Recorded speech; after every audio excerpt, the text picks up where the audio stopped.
maraming salamat po. Lumapit na muli ang araw at oras ng aming pagsamba.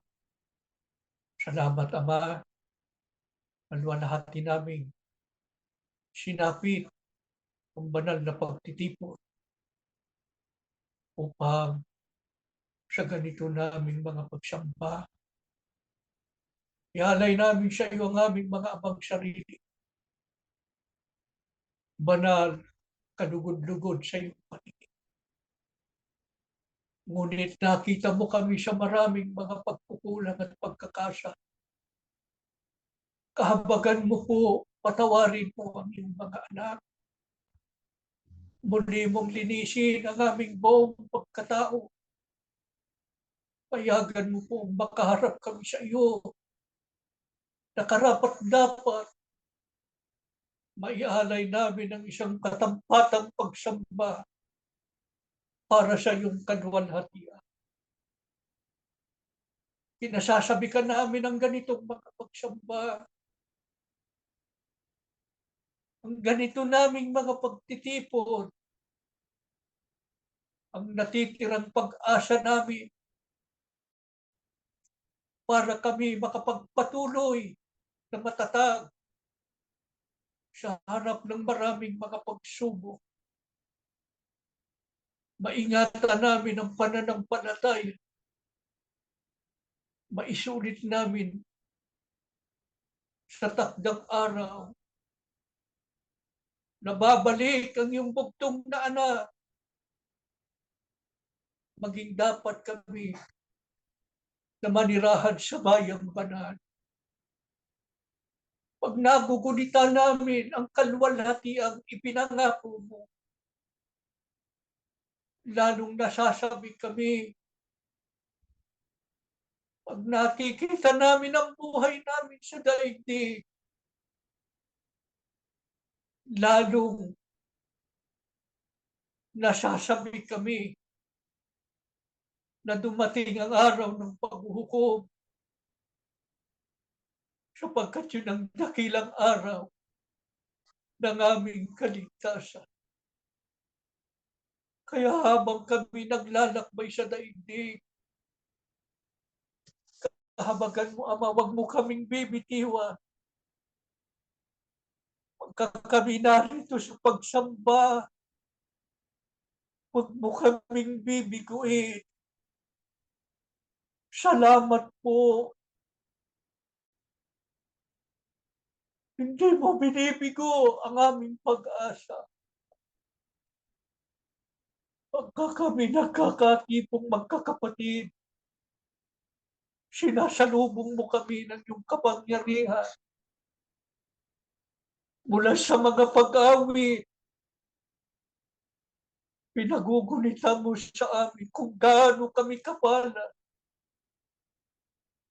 kung gaano kadakila ang biyayang iniahanda mo para sa amin.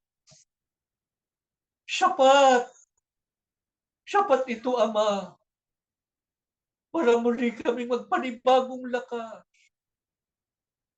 Muling sumigla ang aming pagkataong loob at magpatuloy sa paglalakbay sa mundong ito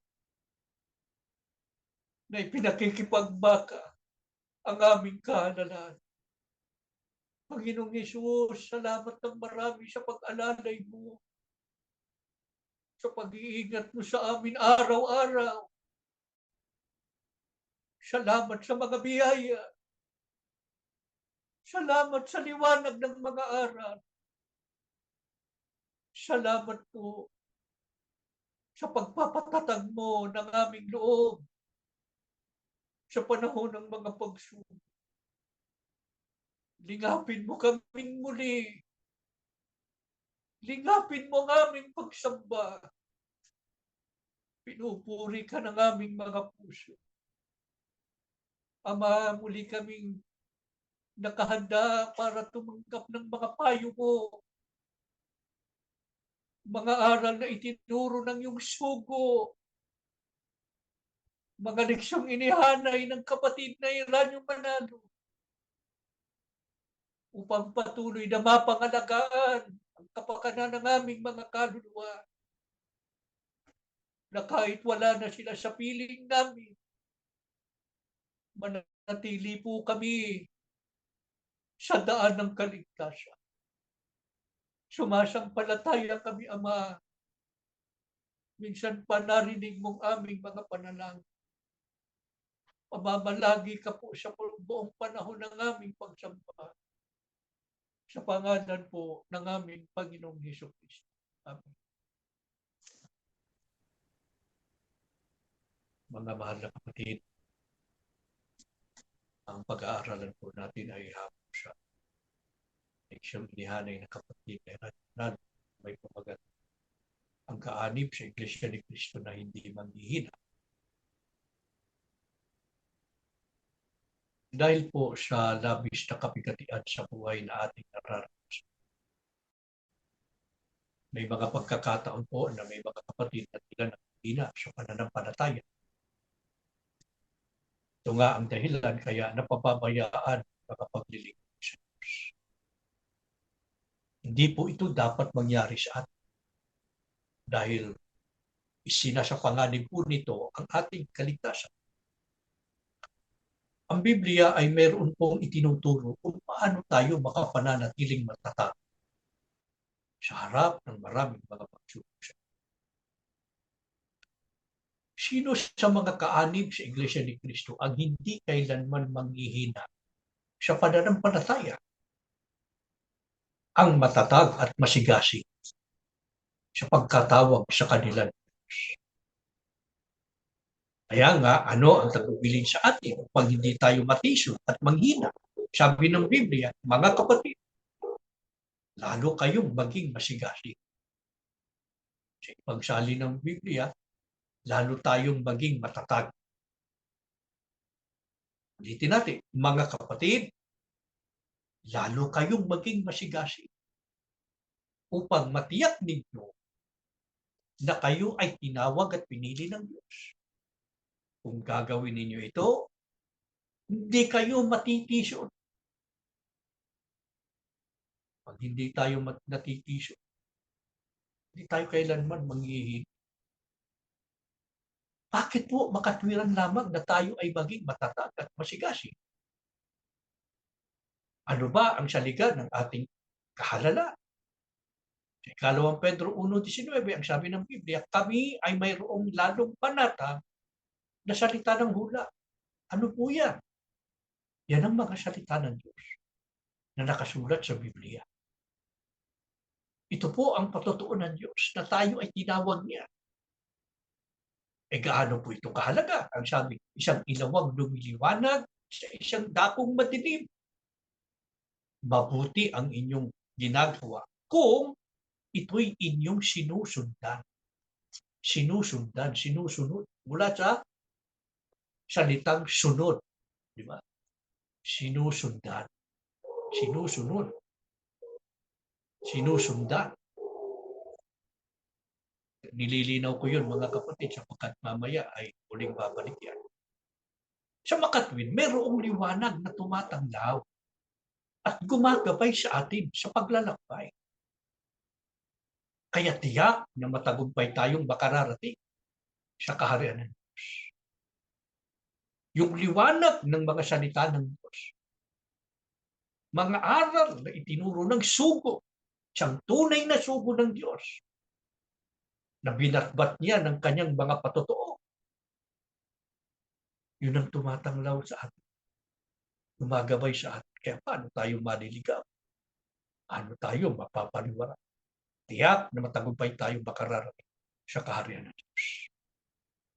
Ito po sana mga kapatid, laging manariwa sa ating mga puso kung gaano kadakila ang biyayang tinanggap natin dahil sa ating pagka-Iglesia ni Cristo. Sa gayon ay hindi tayo panghinaan ng pananampalataya sa harap ng maraming kapigatian sa buhay.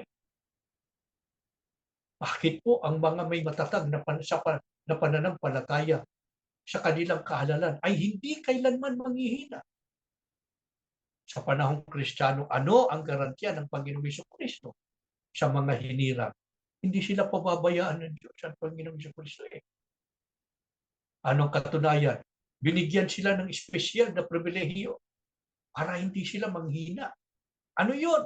Ang sabi ng Panginoong Jesucristo, kayo'y hinirang ko at akin kayong inihalal. 1:15-16 po tayo. Sabi ng Panginoong Jesucristo, kayo'y hinirang ko at akin kayong inihalal upang ang anumang inyong hingin sa Ama sa aking pangalan ay maibigay niya sa inyo. Kaya bakit tayo manghihina? Gayong mayroon namang matatawagan o paghinga ng tulong, ano man ang suliranin o ano mang mabigat na sitwasyon ng buhay. At ang nangakong tutulong ay hindi naman katulad ng tao na may limitasyon ang magagawa. Ang Diyos at ang Panginoong Jesucristo ang laging nakaantabay upang sumaklulos sa atin. Ano lamang po ang kailangan natin gawin? Gamitin natin ang ating karapatang humingi sa pamamagitan ng panalangin. Kaya lagi tayong manalangin sa Diyos at sa ating Panginoong Jesucristo. Sapagkat si Kristo mismo ang nagsabi, kaya niya tayo hinirang at inihalal. Sabi niya, upang ang anumang inyong hingin sa Ama sa aking pangalan ay maibigay niya sa inyo. Ano lamang ang kondisyon na dapat natin maisakatuparan upang magkaroon ng visa sa buhay natin ng karapatang humingi at bibigyan.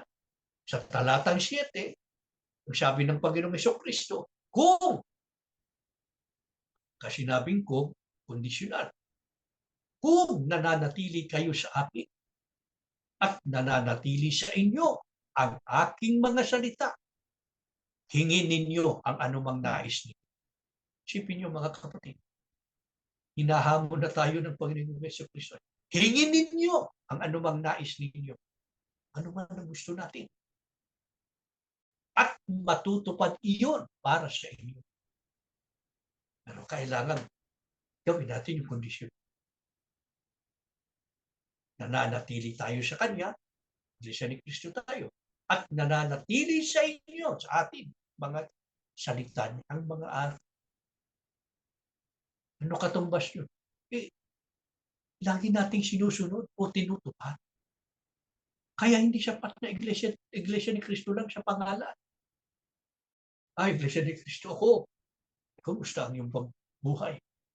Kumusta ang iyong pagka-Iglesia ni Cristo?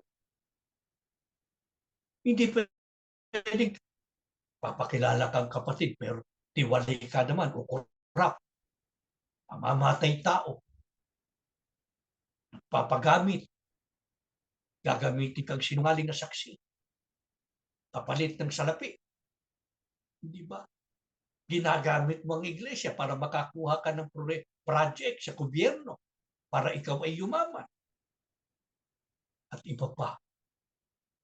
Ay hindi sapat yun. Ano kailangan? Kailangan nating maging masunod sa mga aral ng Diyos at Panginoong Jesucristo.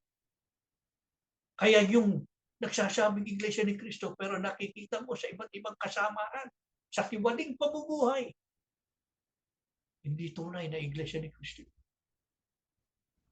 Kailangan maging masunurin tayo. Sa kayon, matutupad sa atin ang pangako ng Diyos at Panginoong Jesucristo. Ano yun? Kung nananatili kayo sa akin at nananatili sa inyo ang aking mga salita, hingin ninyo ang anumang nais ninyo at matutupad iyon para sa inyo. Para lamang ba sa buhay na ito ang pribilehiyong ibiniyaya sa atin ng mga hinirang? Ano higit sa lahat ang dakilang biyayang tinamo natin? Dahil sa pagkatawag sa atin ng Diyos sa loob ng Iglesia ni Cristo, ang pangakong kaligtasan at mabilis na dumarating para sa atin. Ano katunayan? Ang sabi ng Diyos sa kanyang hula sa Isaiah 62:11-12, inyong sabihin sa anak ng babae ng Siyon, narito ang iyong kaligtasan ay dumarating.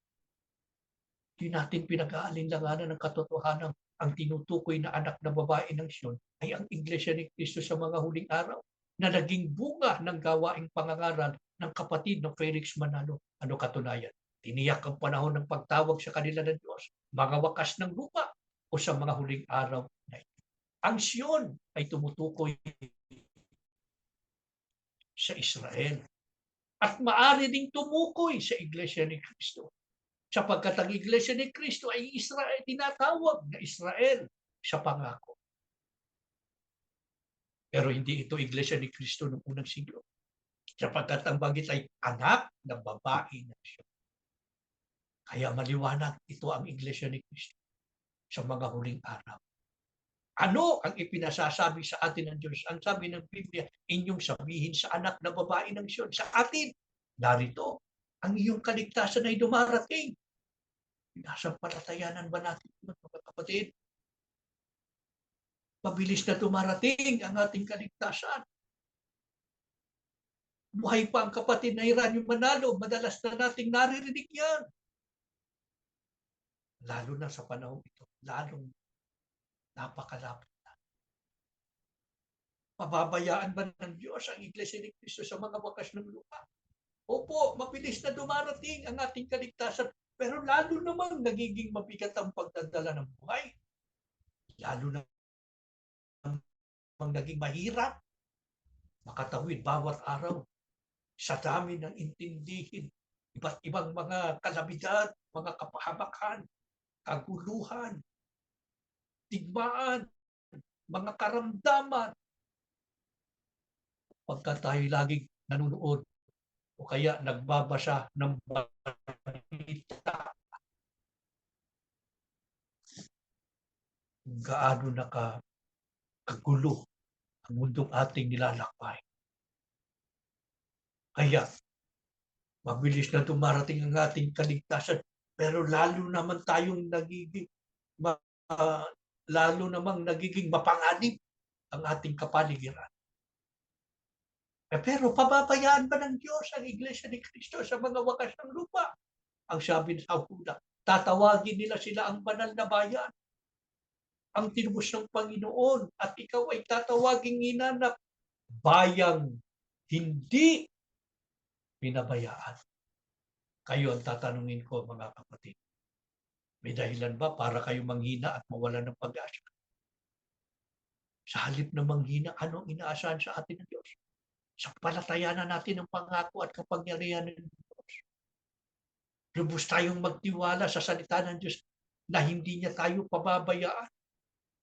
Paano makikilala ang sumasampalataya at nagtitiwala sa Diyos? Hindi sila nawawalan ng pag-asa. Bilang mga tao, kung minsan umiiran ang likas, sila nanghihina. Diba? Sino ba naman ang hindi panghihinaan ng loob kung sunod-sunod ang problema sa buhay, lalo na kung mabigat? Pero, hindi tayo tuluyang nawawala ng pag-asa. Di ba? Ano katangian ng mga nagtitiwala kapag dinadalaw ng panghihina?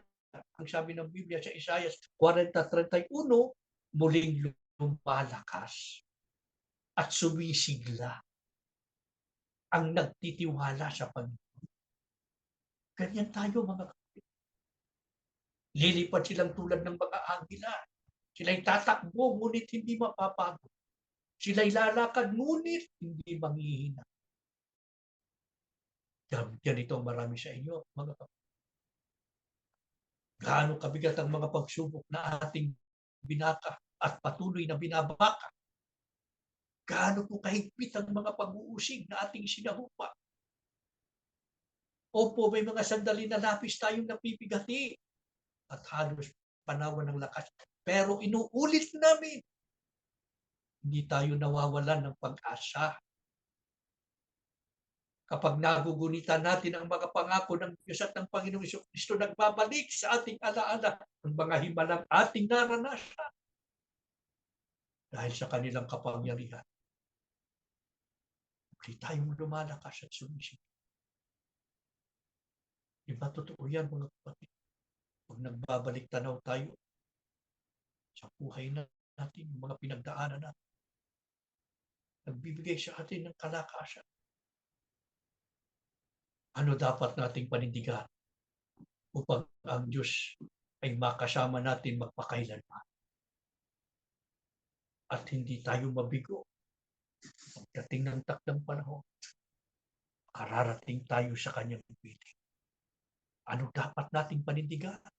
Panindigan natin ang pagsamba habang tayo ay nabubuhay.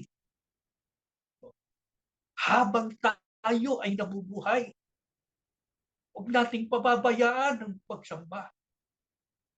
Gaya ng pahayag ng lingkod ng Diyos sa awit, 48:10 at 14, ang sabi niya, kung ano ang iyong pangalan, O Diyos, gayon ang pagpuri sa iyo hanggang sa mga wakas ng ang iyong kanan ay puspos ng katawan.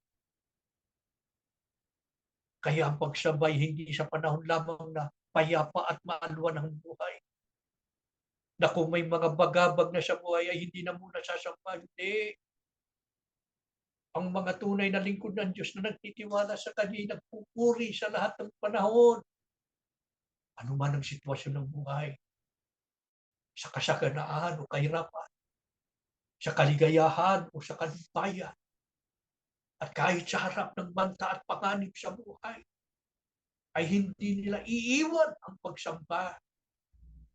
Manapay sa panahon ng kapigatian, ay lalo nilang hinahanap ang pagsamba. Dahil sa pagsamba, doon tayo pinalalakas ng Diyos. Di ba mga kapatid?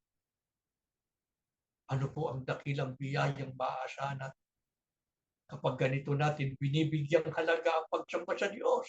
Sabi ng Biblia, sapagkat ang Diyos na ito ay ating Diyos magpakailanman. Siya'y magiging ating patnubay hanggang sa kamatayan. Inuulit namin mga kapatid ang sinabi ng Biblia. Sapagkat ang Diyos na ito ay ating Diyos magpakailan-kailanman. Siya'y magiging ating patnubay hanggang sa kamatayan. Hindi tayo pababayaan ng Diyos. Ang patnubay niya sa atin hanggang sa kamatayan. Baka mayroong mag-iisip ng ganito. Bakit po hanggang ngayon ay tila wala namang pagbabago sa ating kalagayan?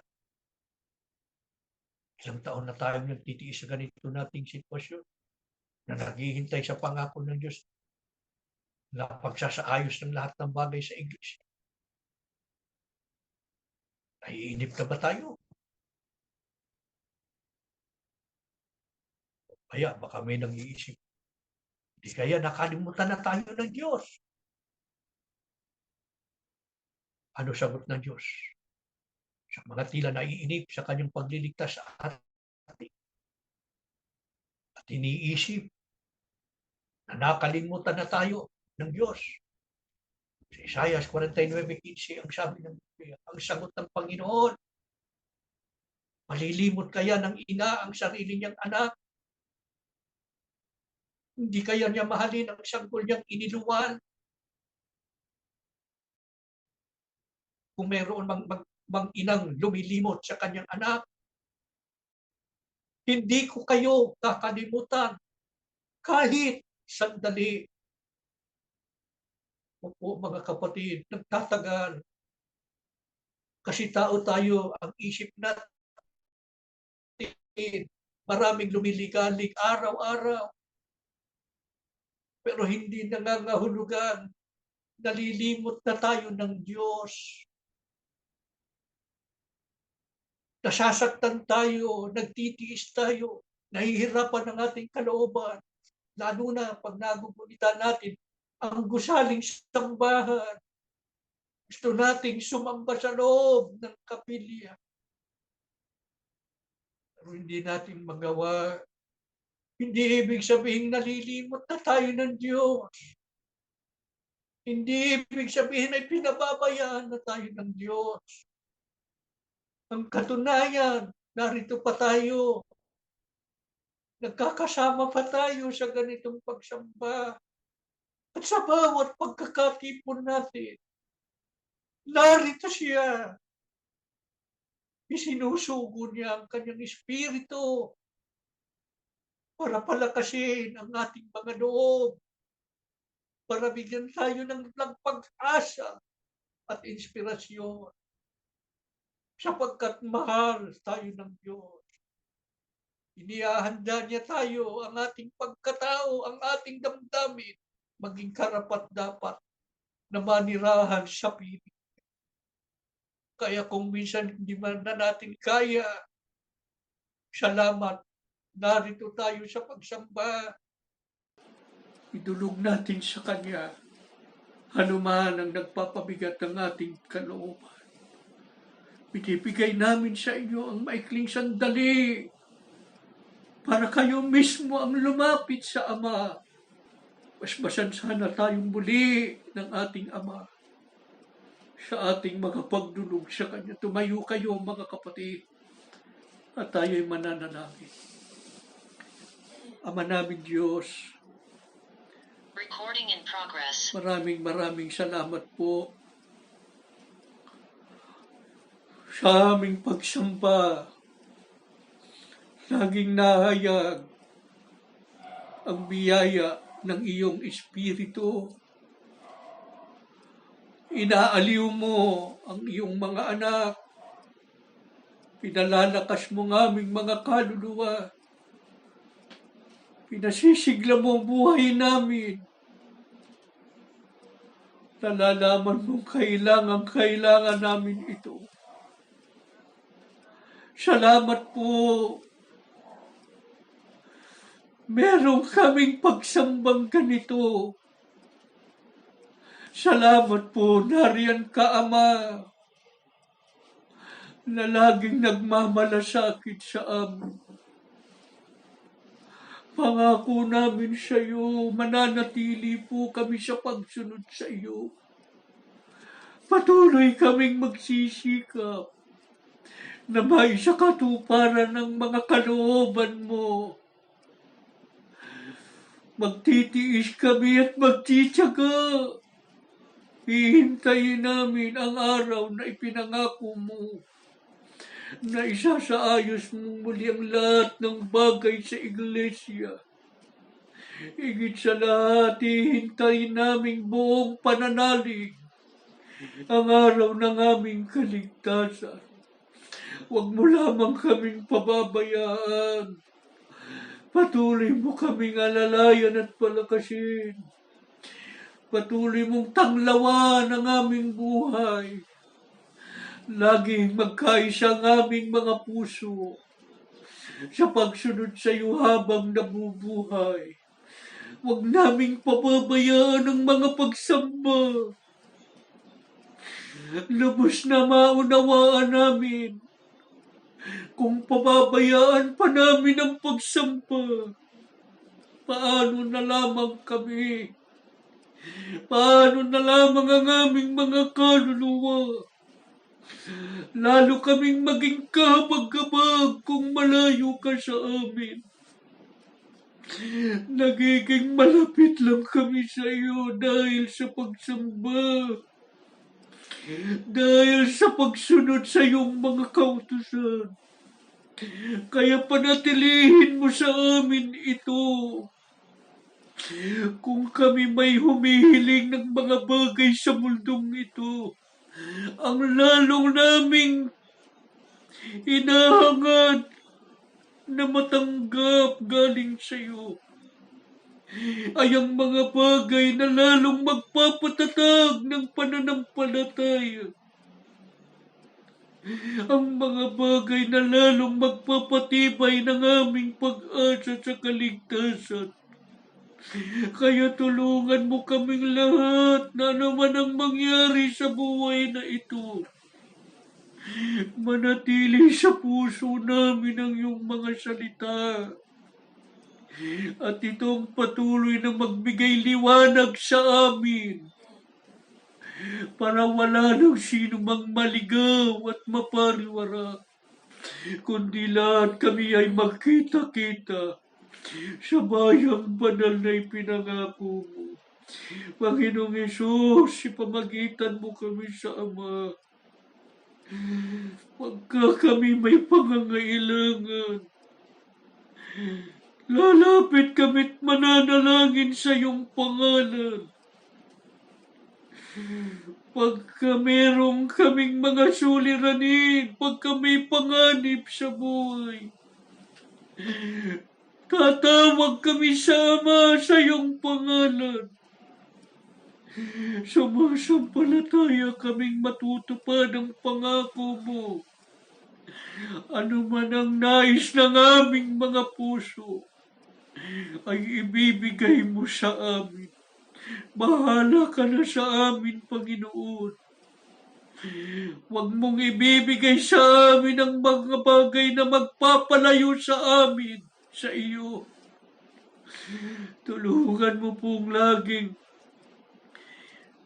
linisin ang aming mga puso na manatiling karapat-dapat sa pagsunod sa iyo. Ama, huwag mong ililimutin ang naiwang pamilya ng kapatid na Eranio Manalo. Saan man sila naroroon, lagi mong ingatan.